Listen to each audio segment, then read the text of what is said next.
Assalamualaikum warahmatullahi wabarakatuh. Halo semuanya, kami dari kelompok PKN yang terdiri dari Erza Putri Anggriani, Gentari Ratu Sakti, Mahathir Gatvan, dan Muhammad Fiendra akan mempresentasikan hasil diskusi kami. Yang akan pertama presentasi adalah Muhammad Fiendra. Saya akan membawakan demokrasi masa revolusi atau tahun 1945 hingga 1949. Masa tahun 1945 hingga 1949 sebagai masa berlakunya UUD 1945 yang ditetapkan pada tanggal 18 Agustus 1945. UUD 1945 menghendaki sistem pemerintahan presidensial, tetapi 2 bulan setelah kabinet presidensial pertama dibentuk, sistem pemerintahan berubah menjadi parlementer. Perubahan ini terjadi karena berbagai dorongan. Pertama, dalam rangka demokratisasi pemerintahan dan untuk memperoleh basis dukungan yang lebih luas. Sesuai dengan aturan peralihan pasal 4, hampir semua kekuasaan negara ada di tangan presiden. Kedua, untuk menyediakan atau mengurangi pendapat sebagian orang, termasuk dunia internasional atau Belanda yang mempropagandakan. Ketiga, sebagai jalan untuk menarik kelompok yang dipimpin Bung Syahrir, bersama-sama kelompok Soekarno-Hatta menghadapi kekuatan lain yang dipimpin oleh Tan Malaka. Sebagai suatu praktek ketatanegaraan, sistem parlementer 1945 hingga 1949 menunjukkan beberapa keunikan. Yang pertama, perubahan sistem pemerintahan ini tanpa perubahan UUD. Yang kedua, sistem parlementer tersebut tidak berjalan mulus. Dalam berbagai keadaan, Presiden untuk sementara mengambil alih pemerintahan. Risalah sidang Badan Penyelidik Usaha Persiapan Kemerdekaan Indonesia memperlihatkan besarnya komitmen para pendiri bangsa untuk mewujudkan demokrasi politik di Indonesia. Muhammad Yamin memasukkan asas perikerakyatan dalam usulan Dasar Negara Indonesia Merdeka. Soekarno memasukkan asas mufakat atau demokrasi dalam usulan tentang Dasar Negara Indonesia Merdeka yang kemudian diberi nama dengan Pancasila.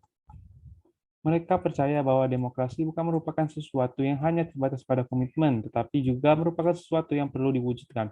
Pada masa pemerintahan revolusi kemerdekaan ini, pelaksanaan demokrasi baru terbatas pada berfungsinya pers yang mendukung revolusi kemerdekaan. Tidak banyak catatan sejarah yang menyangkut perkembangan demokrasi pada periode ini. Tetapi pada periode ini telah diletakkan hal-hal mendasar bagi perkembangan demokrasi di Indonesia untuk masa selanjutnya, yaitu yang pertama, pemberian hak-hak politik secara menyeluruh. Yang kedua, presiden yang secara konstitusional ada kemungkinan untuk menjadi diktator, kekuasaannya dibatasi oleh Komite Nasional Indonesia Pusat atau KNIP yang dibentuk menggantikan parlemen. Yang ketiga, dengan maklumat wakil presiden maka dimungkinkan terbentuk sejumlah partai politik. Sekian dari saya. Apakah ada yang ingin bertanya? Saya ingin bertanya. Silakan, Jadi, Erza. perkenalkan nama saya Riza. Pertanyaan saya, kan tadi KNIP membatasi legislatif, kan? Kenapa kekuasaan legislatif diserahkan kepada KNIP? Terima kasih. Tolong beri saya waktu sebentar untuk menjawab pertanyaan dari Erza.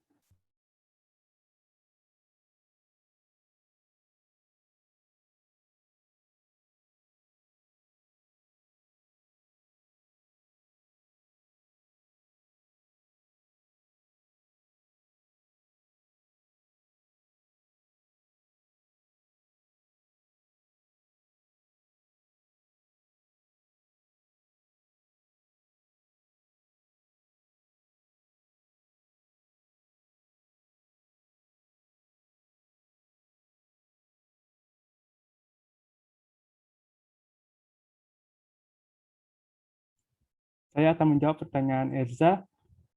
Jawabannya karena MPR dan DPR pada saat itu belum terbentuk.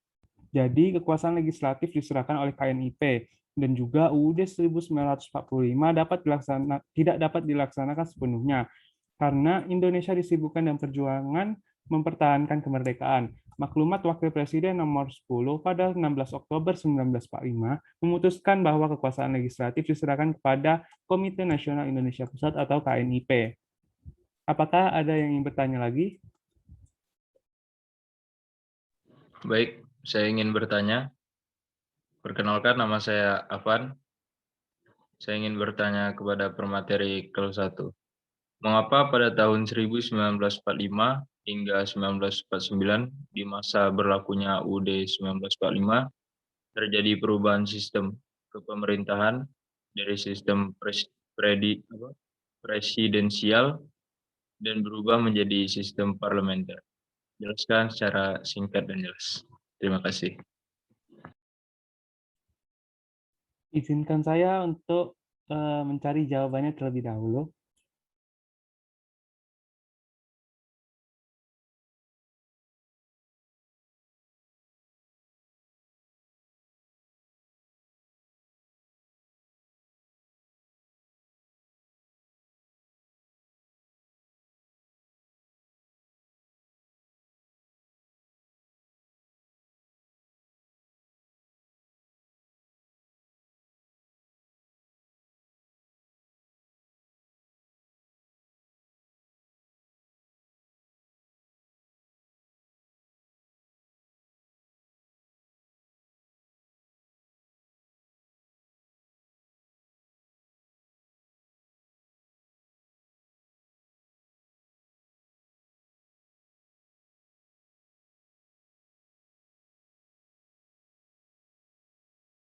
Baiklah, saya akan menjawab pertanyaan dari Mahathir.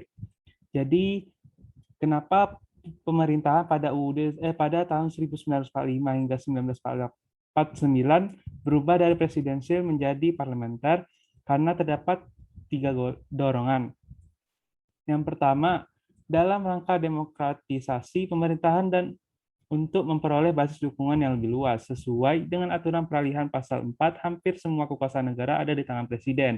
Yang kedua, untuk meniadakan atau mengurangi pendapat sebagian orang, termasuk dunia internasional atau Belanda yang mempropagandakan. Dan yang ketiga, sebagai jalan untuk menarik kelompok yang dipimpin Bung Syahrir bersama-sama kelompok Soekarno, Hatta menghadapi kekuatan lain yang dipimpin oleh Tan Malaka. Apakah ada pertanyaan lain? Saya ingin bertanya, nama saya Gentari. Jadi coba tolong jelaskan keunikan demokrasi masa revolusi kedua mengenai demokrasi tidak berjalan mulus. Terima kasih. Izinkan saya untuk mencari jawabannya terlebih dahulu ya.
Baiklah, saya akan menjawab pertanyaan Gentari.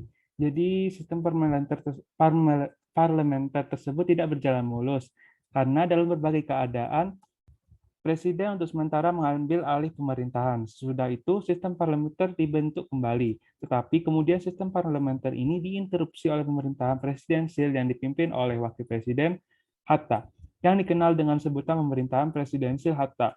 Hal ini merupakan suatu keunikan, karena pemerintahan presidensial tidak dipimpin oleh presiden atau Soekarno, tetapi oleh wakil presiden atau Hatta. Model ini dipandang sebagai suatu bentuk kedaruratan.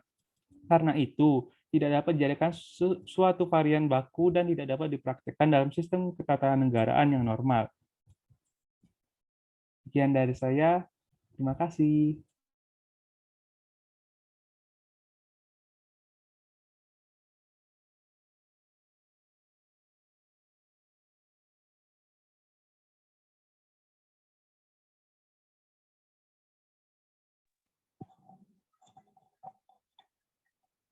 Selanjutnya, yang akan presentasi kedua adalah Erza Putri Anggriani.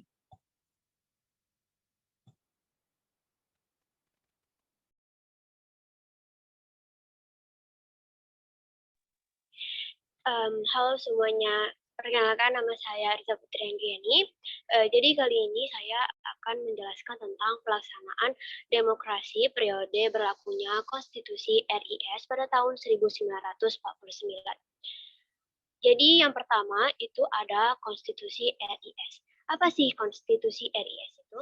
Nah, Konstitusi RIS itu adalah berdirinya negara Republik Indonesia Serikat yang mana Konstitusi RIS sebagai undang-undang dasarnya.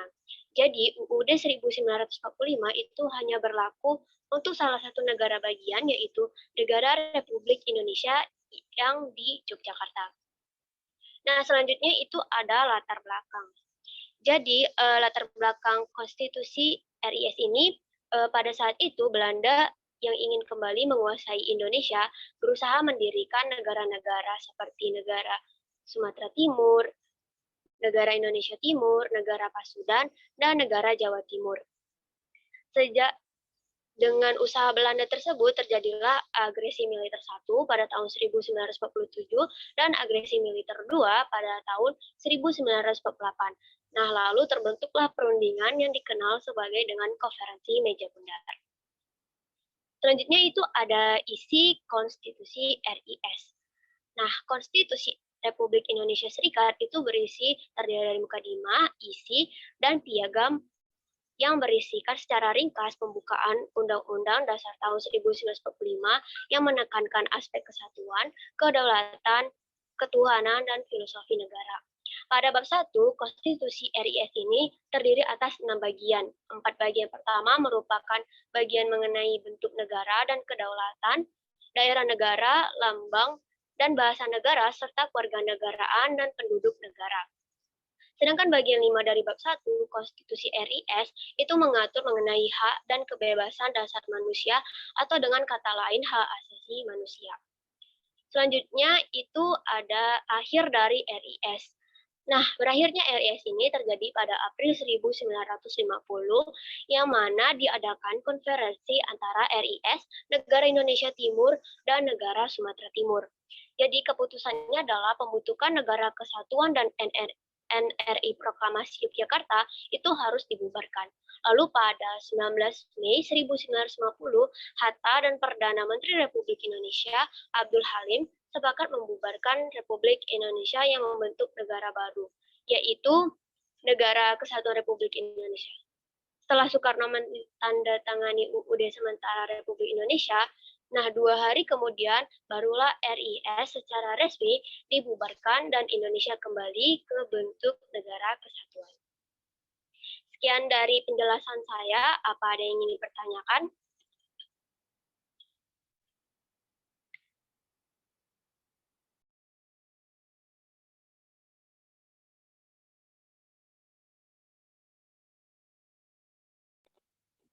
Baik, saya ingin bertanya kepada pemateri kedua.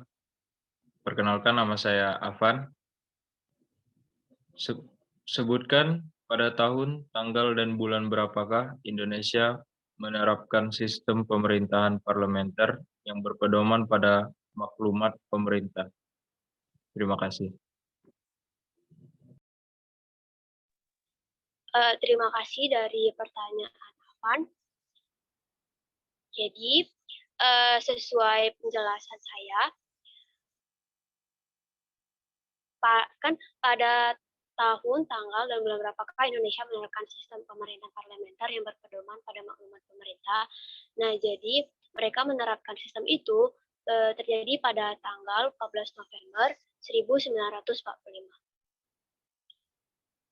Oke, selanjutnya ada yang mau dipertanyakan?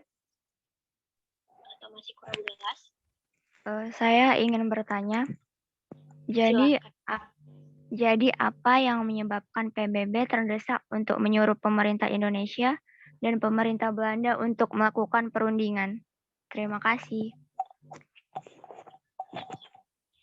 Oke, jadi langsung saja saya jawab pertanyaan Gentari. Jadi, kenapa PBB terdesak untuk menyuruh pemerintah Indonesia dan pemerintah Belanda untuk melakukan perundingan? Nah, karena Belanda kan waktu itu ingin menguasai Indonesia dan berusaha mendirikan negara-negara seperti negara Sumatera Timur, negara Indonesia Timur, dan Pasundan kan. Nah, kan sejak saat itu Belanda melakukan agresi militer 1 dan agresi militer 2. Nah, hal tersebut itu mengundang keprihatinan dunia sehingga PBB itu mendesak pemerintah Belanda dan pemerintah Indonesia untuk melakukan perundingan. Ada yang ingin bertanyakan lagi atau masih kurang jelas?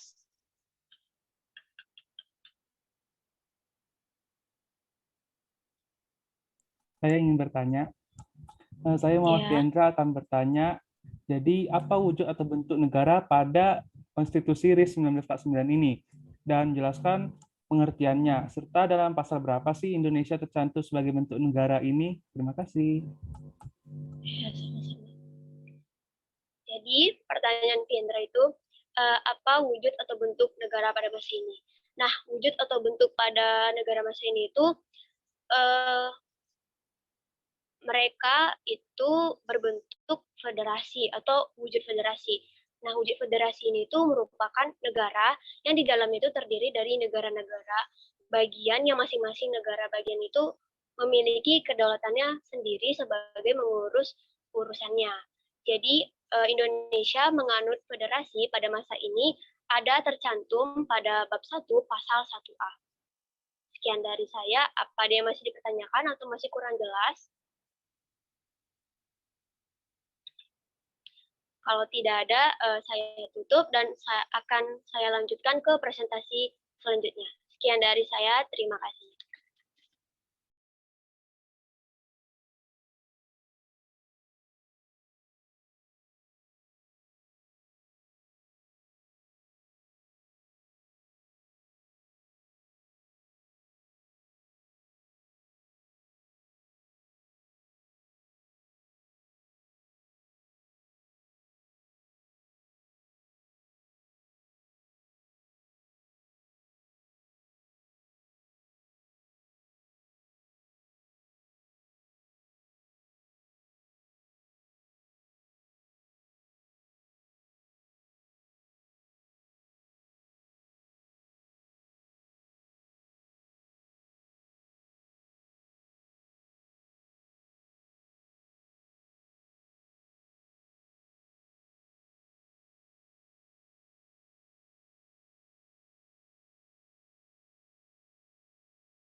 Presentasi selanjutnya akan dibawakan oleh saya sendiri, nama saya Gentari Ratu Sakti. Jadi di sini saya akan mempresentasikan mengenai demokrasi pada masa berlakunya UUDS 1950 yang berlaku dari tanggal 17 Agustus 1950 sampai 5 Juli 1959. Dari mind map yang saya buat, yang pertama yaitu ringkasan umum. Jadi era demokrasi liberal yang dikenal pula dengan era demokrasi parlementer adalah era ketika Presiden Soekarno memerintah menggunakan Konstitusi Undang-Undang Dasar Sementara Republik Indonesia 1950. Periode ini berlangsung dari 17 Agustus 1950, sejak pembubaran Republik Indonesia Serikat sampai 5 Juli 1959, yaitu saat keluarnya dekret Presiden. Pada masa ini terjadi sejumlah peristiwa penting, seperti Konferensi Asia Afrika di Bandung, pemilihan umum pertama di Indonesia, dan pemilihan konstituante, serta periode ketidakstabilan politik yang berkepanjangan, dengan tidak ada kabinet yang bertahan selama 2 tahun.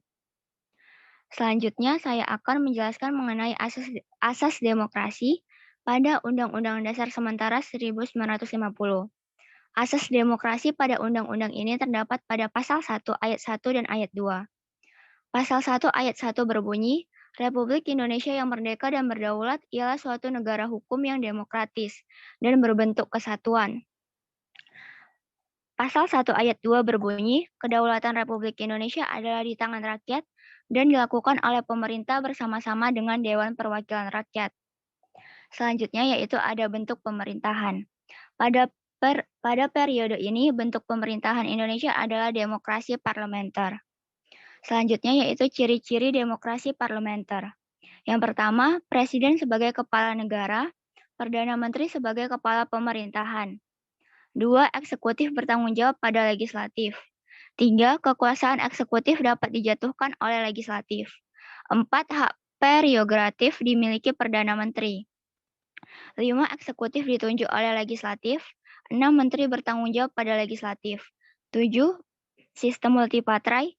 Saya ulangi. Yang ketujuh, sistem multipartai.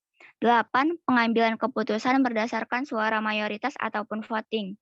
9. Seringnya jatuh bangun kabinet karena mosi tidak percaya dari parlemen. Serta yang terakhir, maraknya demonstrasi untuk mendukung atau menjatuhkan pemerintahan. Nah, lalu ada bukti otentik yang mencerminkan sistem pemerintahan parlementer, yaitu dapat dilihat pada Undang-Undang Dasar Sementara tahun 1950 pada pasal 83 yang menyatakan bahwa Presiden dan Wakil Presiden tidak dapat diganggu-gugat.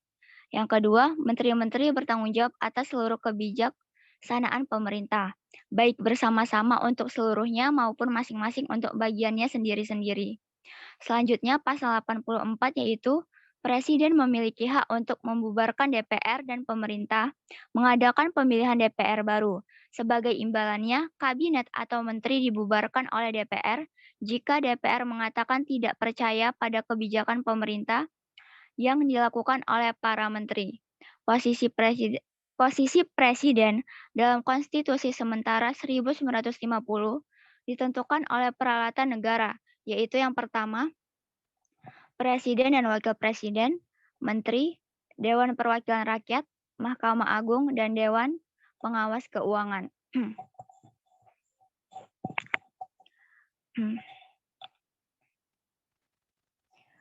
Selanjutnya yaitu elemen demokrasi yang berkembang. Pada masa demokrasi parlementer merupakan masa yang dimana semua elemen demokrasinya dapat kita temukan perwujudannya dalam kehidupan politik. Jadi terdapat 6 indikator. Yang pertama yaitu lembaga perwakilan rakyat atau parlemen memainkan peranan yang sangat tinggi dalam proses politik yang berjalan. Perwujudan kekuasaan parlemen dapat diperhatikan dengan adanya sejumlah mosi tidak percaya kepada pihak pemerintah. Yang kedua, akuntabilitas atau pertanggungjawaban pemegang jabatan dan politisi pada umumnya sangat tinggi. Yang ketiga, kehidupan kepartaian boleh dikatakan memperoleh peluang yang sebesar-besarnya untuk berkembang secara maksimal. Yang keempat, sekalipun pemilihan umum hanya dilaksanakan 1 kali, yaitu pada tahun 1955, tetapi pemilihan umum tersebut benar-benar dilaksanakan dengan prinsip demokrasi kompetisi antar partai politik yang berjalan sangat intensif dan fair, serta yang tidak kalah pentingnya adalah setiap pemilih dapat menggunakan hak pilihnya dengan bebas tanpa ada tekanan atau rasa takut. Yang kelima, masyarakat pada umumnya dapat merasakan bahwa hak-hak dasar mereka tidak dikurangi sama sekali, sekalipun tidak semua warga negara dapat memanfaatkannya dengan maksimal. Yang keenam, dalam masa pemerintahan parlementer, daerah-daerah memperoleh otonomi yang cukup, bahkan otonomi yang seluas-luasnya dengan asas desentralisasi sebagai landasan untuk berpijak dalam mengatur hubungan kekuasaan antara pemerintah pusat dengan pemerintah daerah. Nah, keenam indikator tersebut merupakan ukuran dalam pelaksanaan demokrasi pada masa pemerintahan parlementer. Akan tetapi, pelaksanaan tersebut tidak berumur panjang. Demokrasi parlementer hanya bertahan selama 9 tahun. seiring dengan dikeluarkannya dekret oleh Presiden Soekarno pada tanggal 5 Juli 1959 yang membubarkan konstituante dan kembali kepada Undang-Undang Dasar 1945. Presiden menganggap bahwa demokrasi parlementer tidak sesuai dengan kepribadian bangsa Indonesia yang dijiwai oleh semangat gotong royong, sehingga beliau menganggap bahwa sistem demokrasi ini telah gagal mengadopsi nilai-nilai kepribadian bangsa Indonesia. Nah, bagian terakhir dari mind map saya yaitu sebab demokrasi parlementer itu gagal. Jadi alasan mengapa demokrasi parlementer mengalami kegagalan itu ada 3. Yang pertama, munculnya usulan presiden yang dikenal dengan konsepsi presiden untuk membentuk pemerintahan yang bersifat gotong royong, yang melibatkan semua kekuatan politik yang ada termasuk Partai Komunis Indonesia. Melalui konsepsi ini, presiden membentuk Dewan Nasional yang melibatkan semua organisasi politik dan organisasi kemasyarakatan. Yang kedua, Dewan Konstituante mengalami jalan buntu untuk mencapai kesepakatan merumuskan ideologi nasional karena tidak tercapainya titik temu antara dua kubu politik, yaitu kelompok yang menginginkan Islam sebagai ideologi negara dan kelompok lain yang menginginkan Pancasila sebagai ideologi negara. Selanjutnya yaitu ketiga, dominannya politik aliran sehingga membawa konsekuensi terhadap pengelolaan konflik. Nah, yang terakhir atau yang keempat yaitu basis sosial ekonomi yang masih sangat lemah. Struktur sosial yang dengan tegas membedakan kedudukan masyarakat secara langsung tidak mendukung keberlangsungan demokrasi. Akibatnya semua komponen masyarakat sulit dipersatukan. Nah, jadi maaf sebelumnya, terdapat 4 sebab demokrasi parlementer itu mengalami kegagalan. Sekian hal yang dapat saya sampaikan. Mohon maaf bila ada kekurangan. Sebelum ditutup, apakah ada yang ingin bertanya? Saya ingin bertanya. Jadi, saya Muhammad Fiendra. Jadi, kan pada masa ini ya, partai-partai berkembang secara maksimal. Maka sistem apa sih yang dianut Indonesia pada periode ini dan berapa partai yang tingkat otonominya tinggi? Terima kasih.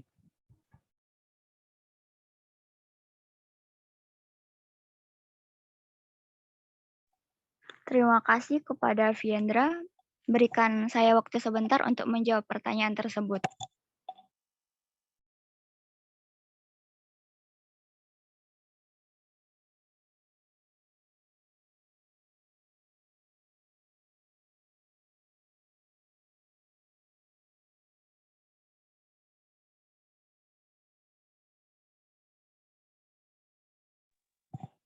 Nah, jadi pada demokrasi parlementer itu, sistem yang diterapkan adalah sistem multipartai dengan partai yang memiliki wewenang tinggi itu terdapat 40 partai.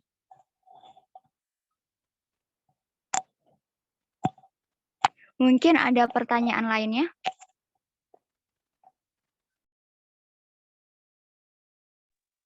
Saya mau coba bertanya. Perkenalkan, nama saya Erza. Nah, kan pada periode ODS ini kan dikenal dengan periode yang tidak berjalan lancar. Nah, apa sih penyebab atau faktor utamanya itu kenapa dia tidak berjalan lancar? Sekian dari saya, terima kasih. Jadi untuk pertanyaan dari Erza bisa langsung saya jawab ya. Jadi penyebab kenapa pembangunannya itu tidak berjalan lancar yaitu masing-masing partai lebih memperhatikan kepentingan partai atau golongannya sendiri. Jadi bisa dibilang tidak ditemukannya persatuan dan kesatuan sehingga memperlambat pembangunan. Itu saja jawaban dari saya. Mungkin ada lagi yang ingin bertanya?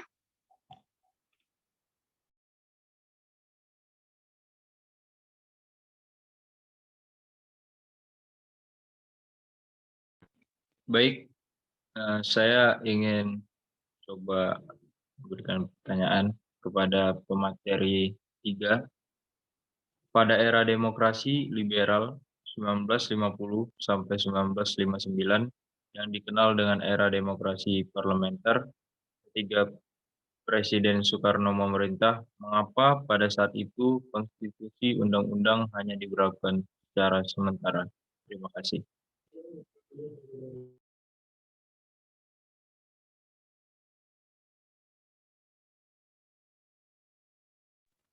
Jadi langsung saya jawab ya. Jadi kenapa undang-undang tersebut hanya diberlakukan sementara? Nah, jadi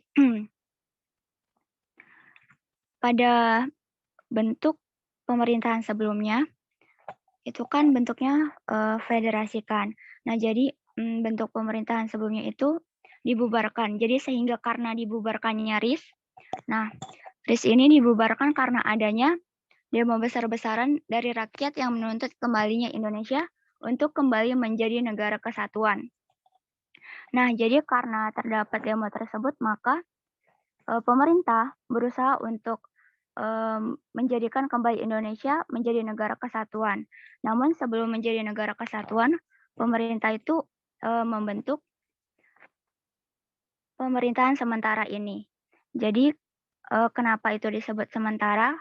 Karena memang sifatnya konstitusi ini hanya sementara. Itu saja jawaban dari saya. Mungkin karena tidak ada pertanyaan lainnya, cukup sekian dari saya. Mohon maaf jika ada kekurangan. Wassalamualaikum warahmatullahi wabarakatuh. Presentasi selanjutnya akan dibawakan oleh Mahathir Gatvan.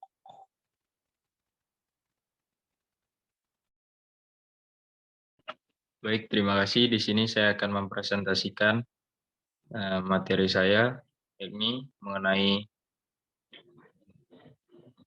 demokrasi periode berlaku kembali UUD 1945, 5 Juli sampai 1959 hingga sekarang. Pada periode ini terbagi menjadi beberapa periode, yaitu ada periode Orde Lama, Orde Baru, dan periode Reformasi. Baiklah, di sini saya akan menjelaskan pada Orde Lama latar belakang. Masa Orde Lama atau Orla disebut dengan masa demokrasi terpimpin. Pada perspektif ketatanegaraan, masa ini diawali dengan Dekret Presiden 5 Juli 1959 yang mengakhiri kemelut dan ketidakpastian ketatanegaraan. Dengan kembalinya berlaku Undang-Undang Dasar 1945 menandai kembalinya era pemerintahan presidensial dengan kewenangan besar ada di tangan presiden. Titik awal pada Orde Lama dalam sejarah Indonesia merujuk kepada masa pemerintahan politik Soekarno yang berlangsung dari tahun 1945 hingga 1966. Istilah itu tentu saja digunakan pada saat itu dan baru dicetuskan pada masa pemerintahan Soeharto yang disebut juga dengan Orde Baru. Masa demokrasi parlementer. Demokrasi parlementer atau demokrasi liberal adalah paham demokrasi yang menekankan pada kebebasan individu, persamaan hukum, dan hak asasi bagi warga negaranya. Pada awal kemerdekaan ini, Indonesia menerapkan sistem pemerintahan presidensial sesuai dengan Undang-Undang Dasar 1945. Namun kemudian Indonesia menetapkan sistem pemerintahan parlementer dengan berpedoman pada maklumat pemerintah pada tanggal 14 November 1945. Kemudian ada masa demokrasi terpimpin. Kelebihan, Indonesia berhasil merebut dan mempertahankan kemerdekaan Indonesia. Indonesia berhasil merebut kembali Irian Barat dari Belanda. Kemudian ada Indonesia menjadi pelopor diadakannya Konferensi Asia Afrika. Kemudian ada Indonesia menjadi pelopor gerakan non-blok. Kelemahannya itu situasi politik yang tidak stabil pada negara kita sendiri. Kemudian ada munculnya sistem demokrasi terpimpin. Terus ada ideologi yang saling bertentangan. Kemudian ada terjadinya penyimpangan dari Pancasila dan Undang-Undang Dasar 1945. Yang kedua ada Orde Baru. Lahirnya Orde Baru merupakan bagian dari sejarah bangsa Indonesia yang munculnya sebagai akibat dari beberapa peristiwa yang terjadi sebelumnya. Orde Baru lahir setelah kerusuhan dan kekacauan yang terjadi selama masa kepemimpinan Presiden Soekarno. Orde Baru menggantikan Orde Lama yang merujuk kepada era pemerintahan Soekarno. Lahirnya Orde Baru dilatar belakangi oleh terjadinya peristiwa G30 SPKI yang menurunkan kepercayaan rakyat Indonesia terhadap pemerintahan Soekarno. Rakyat bersama mahasiswa bergerak mendesak agar Soekarno mengambil tindakan cepat terhadap kelompok G30 SPKI. Peristiwa G30 SPKI menjadi salah satu penyebab melelehnya kredibilitas Presiden Soekarno. Kemudian ada perkembangan kehidupan politik pada masa Orde Baru. Kebijakan politik pemerintahan Orde Baru. Yang pertama, kebijakan politik dalam negeri, pelaksanaan pemilu 1971, pemilu yang sudah diatur melalui SIMPR 1967 yang menetapkan pemilu akan dilaksanakan pada tahun 1971 ini. Berbeda dengan pemilu pada tahun 1955, Orde Revolusi atau Orde Lama. Pada pemilu ini, para pejabat pemerintah hanya berpihak kepada salah satu peserta pemilu, yaitu Golkar. Golkar adalah salah satu yang sering memenangkan pemilu di tahun selanjutnya dan tahun-tahun sebelumnya. Pada 1977, 1982, 1987, 1992, hingga 1997. Kemudian ada penyederhanaan partai politik. Pada tahun 1973, setelah dilaksanakan pemilihan umum, yang pertama, pada masa pemerintahan Orde Baru, pemerintahan melakukan penyederhanaan dan bergabung fusi partai-partai politik menjadi 3 kekuatan politik. 3 kekuatan politik itu yaitu 3 kekuatan sosial politik itu adalah yang pertama Partai Persatuan Pembangunan, yaitu PPP yang merupakan gabungan dari NU.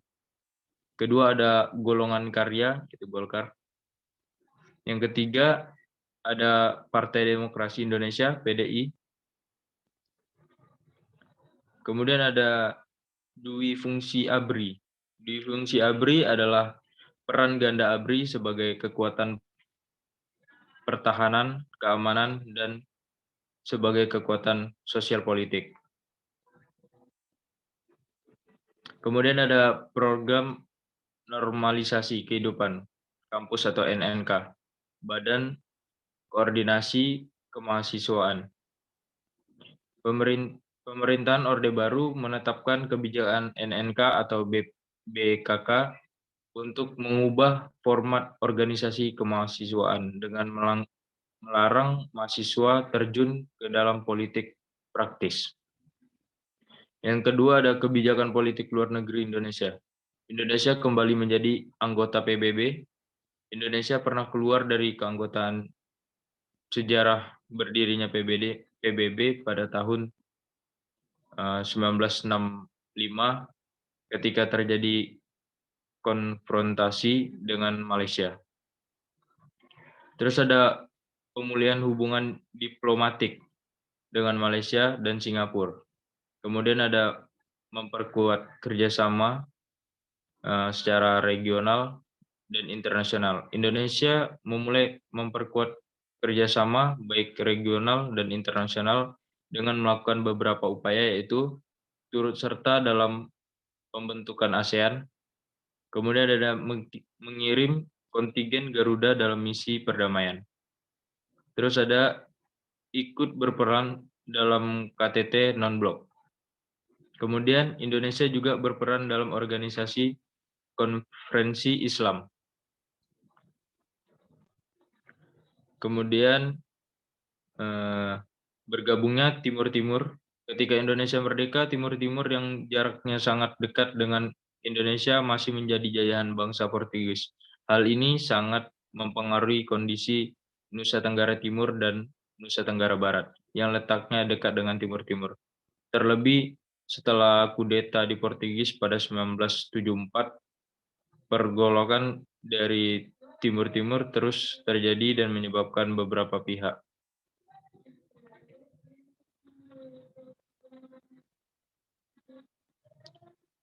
Kemudian ada perkembangan kehidupan ekonomi pada masa Orde Baru. Untuk menangani masalah ekonomi pada masa awal Orde Baru, Soeharto merencanakan sasaran pembangunan secara tegas. Pemerintahan Orde Baru memiliki slogan yang menunjukkan fokus utama Merdeka dalam memberlakukan kebijakan ekonomi, yaitu trilogi pembangunan.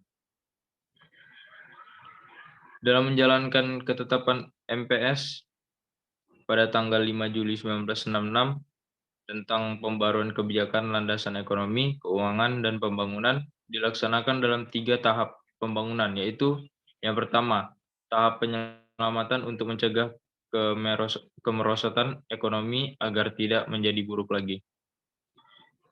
Yang kedua, tahap stabilisasi dan rehabilitasi ekonomi untuk mengendalikan inflasi dan memperbaiki infrastruktur ekonomi. Yang ketiga, tahap pembangunan ekonomi dengan pertumbuhan ekonomi cukup tinggi.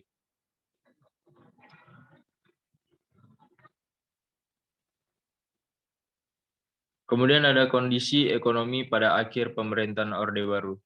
Pada pertengahan 1997, Indonesia diterapkan krisis moneter. Saat itu krisis keuangan menerpa hampir seluruh Asia Timur. Pada Juli 1997, krisis Asia yang dimulai di Thailand menghantam Indonesia kemudian berkembang menjadi krisis ekonomi. Bermula dari jatuhnya nilai tukar rupiah, dampaknya menyebar ke seluruh sendi perekonomian negara Indonesia. Kemudian ada berakhirnya pemerintahan Orde Baru. Orde Baru identik dengan Soeharto yang menjadi presiden selama era Orde Baru.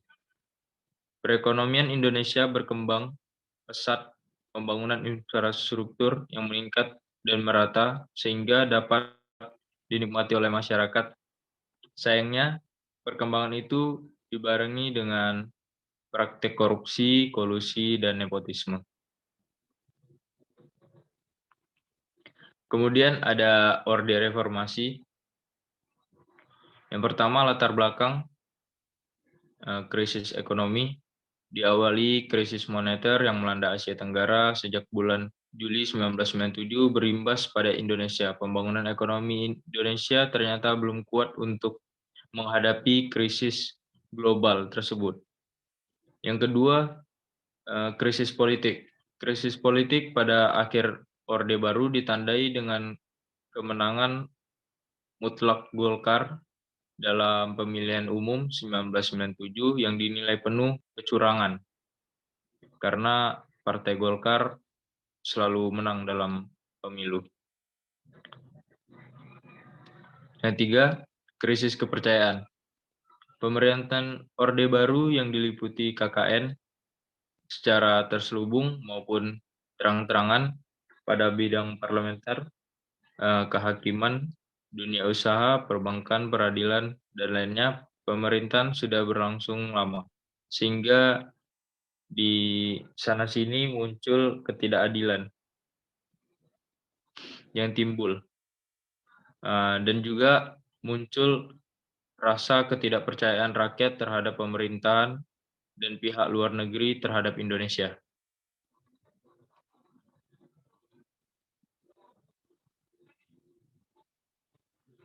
Yang terakhir, kondisi ekonomi politik setelah 21 Mei 1998. Yang pertama, di masa pemerintahan B.J. Habibie.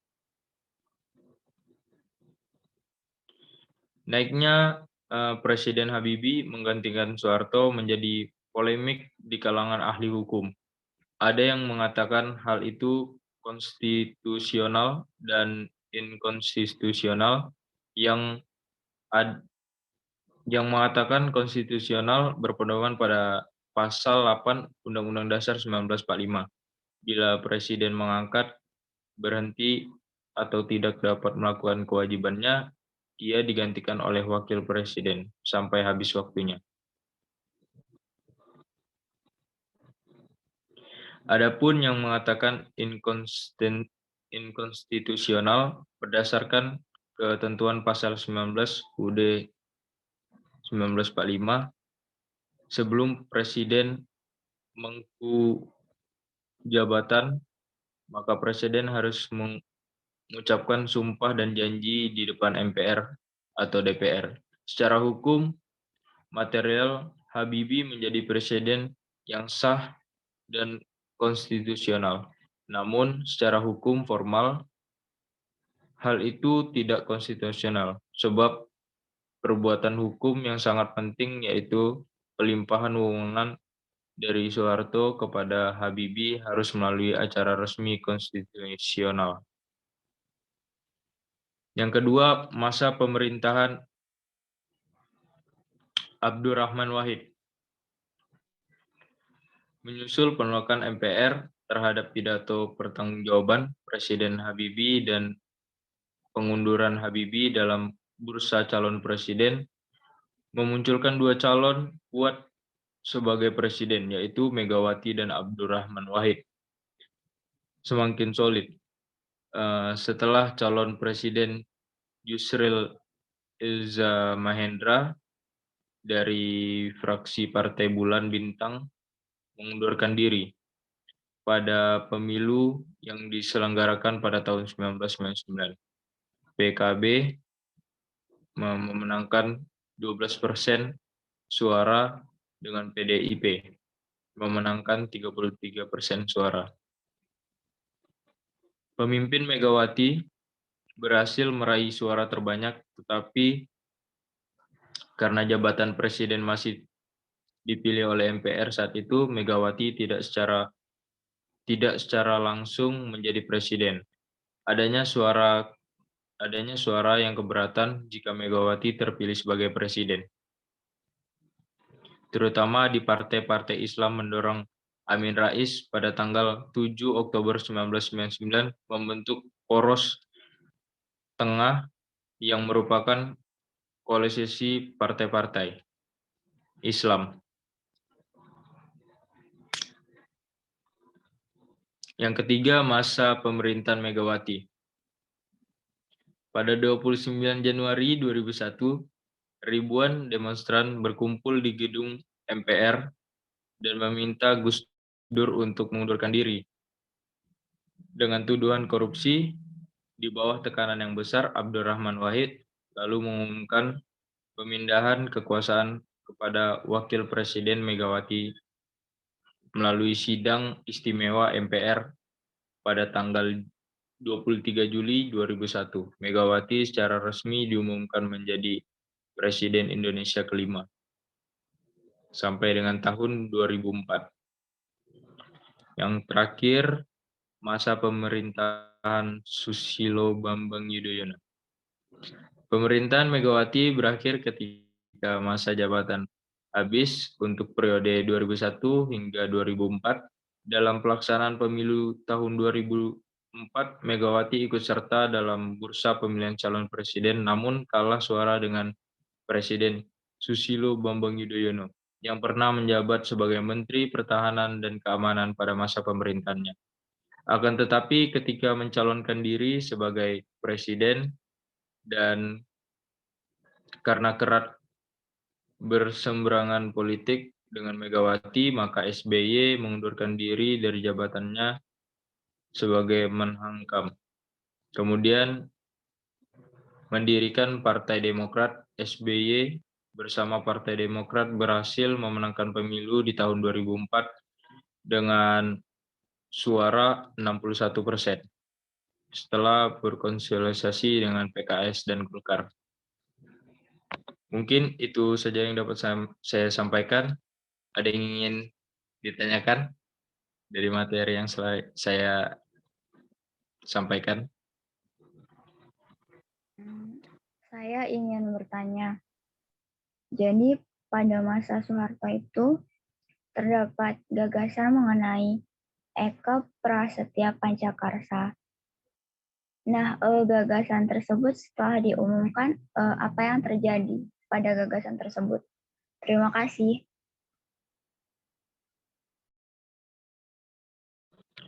Baik, terima kasih. Beri saya sedikit waktu untuk mencari jawabannya.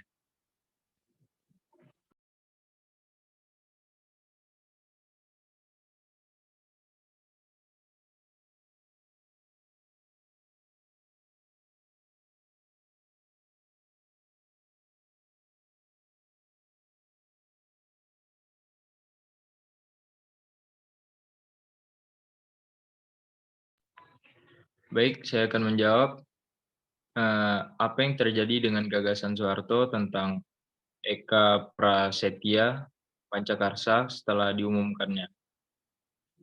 Yaitu gagasan tersebut kemudian diformalkan melalui TAP MPR nomor 4 1978 mengenai pedoman, penghayatan, dan pengalaman Pancasila atau biasa dikenal dengan P4.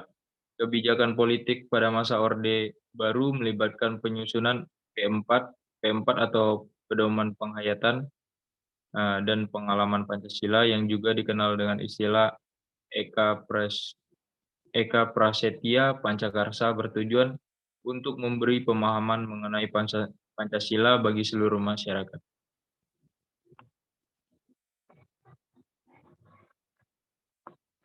Mungkin itu yang dapat saya jelaskan. Apa bisa diterima? Jawabannya bisa diterima. Terima kasih.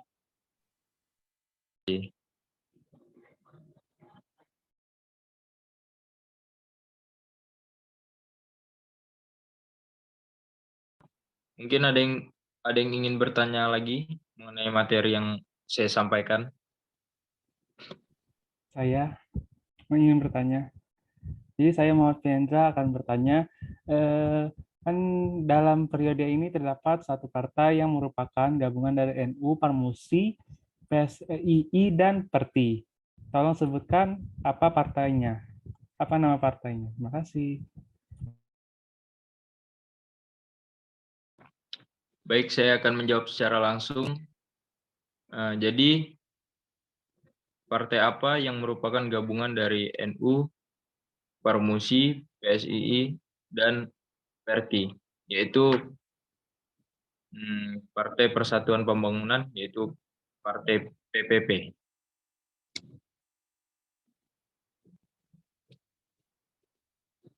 Baik, apakah bisa diterima?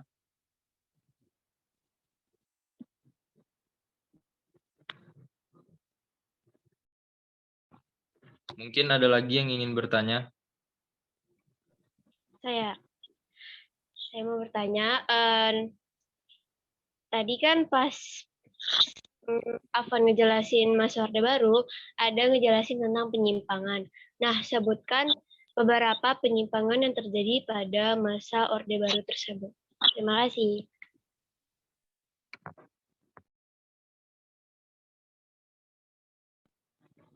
Oke, baik, sebentar. Berikan saya waktu untuk mencari jawabannya.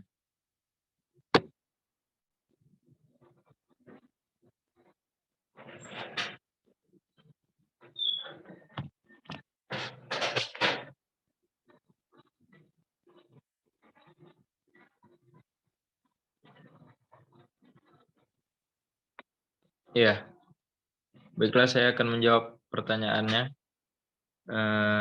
Beberapa penyimpangan yang terjadi pada masa Orde Baru, yaitu pembatasan hak-hak rakyat, terus ada pemusatan kekuasaan di tangan presiden, kemudian ada pemilu yang tidak demokratis, terus ada pembentukan lembaga ekstra konstitusional, yang terakhir korupsi, kolusi, dan nepotisme.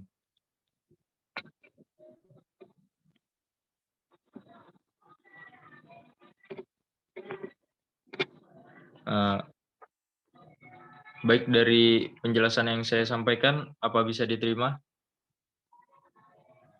Ya, terima kasih. Bisa, terima kasih. Sama-sama. Mungkin itu saja yang saya dapat sampaikan dari materi saya. Kurang lebihnya mohon maaf. Wabillahi taufiq wal hidayah. Wassalamualaikum warahmatullahi wabarakatuh.